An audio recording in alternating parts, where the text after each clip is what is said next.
Okay, in the last video we took a look at some of the details and how we can really enjoy the characteristics of Psalm 51. Now we're going to take a look at more details in the actual psalm itself.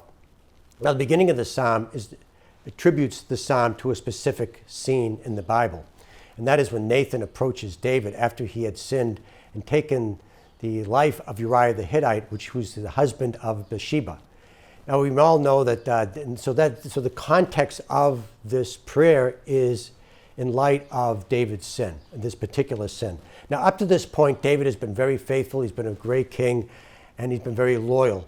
All of a sudden now David is turning into a taker. He was a giver, God was giving him, David, a lot of benefits. He was enjoying a lot of successes because David was a good listener. He was listening and obeying God all the time. And that's what it takes in order to be a good leader, to bring people into the presence of God. And David was doing a great job until now. This seems to be a major turning point in David, when David becomes now a taker, someone that wants things for himself. And it all starts out when all of the people, all the young men in the city are out at war. And the only young man in the city is David. He should be with the young guys at war, but he isn't. He's with all of the wives that are in the city that don't have their husbands there.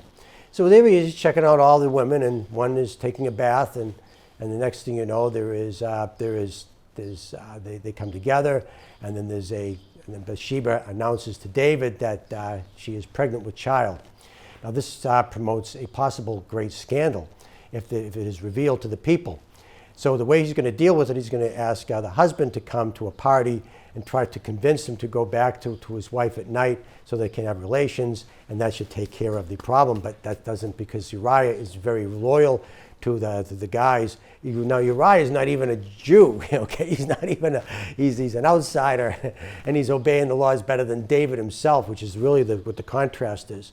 And so David ends up giving Uriah a letter, which is his death sentence. And that letter is to go to the general, and David's going to ask the general to put Uriah in the front lines and have him killed. And David doesn't see anything wrong with this, because he sees that Uriah dies in the war, and that's the part of the casualties of war. People die at war, and he didn't see anything wrong with it until Nathaniel, the prophet, approached him. And Nathaniel had this parable, and parables have a way of changing our life sometimes, because they allow us to see what we didn't see before. And so Nathan tells this parable to David of a poor man that all he had was one lamb, and a rich man took the lamb and used it for a dinner for his guest. And David was furious at this. He said, that isn't just. He says, have the man executed. The man, and Nathan said to David, well, you're the man. You're the one that took. The only thing that Uriah had was his beautiful wife, and you took him and you killed the man. And you killed Uriah, the husband. And so now David could have killed the prophet and kept the secret going. He did it before. Why wouldn't he do it again?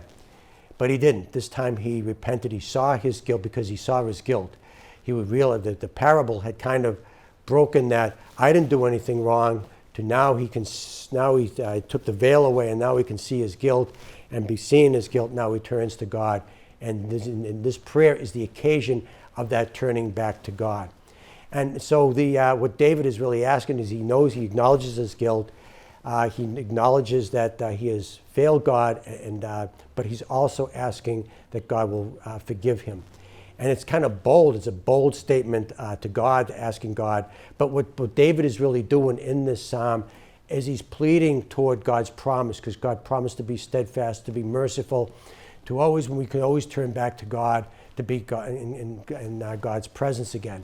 So this is the power of this prayer, and it's backed up by a promise of God. So you can see that this characteristic of God, that David knows God well enough that he is not like others, that God is totally different. He has this quality, this characteristic, something that we should really have ourselves.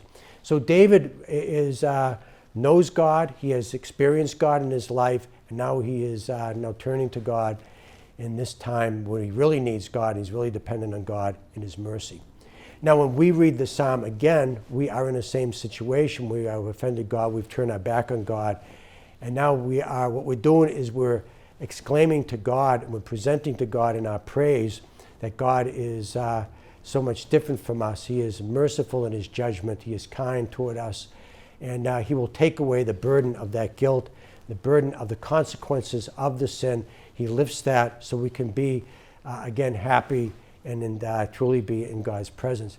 It's a terrific prayer. It's something that really reveals God's goodness, and it should be one that will really encourage us to turn to God, to see a facet in God that we don't see in other people, really.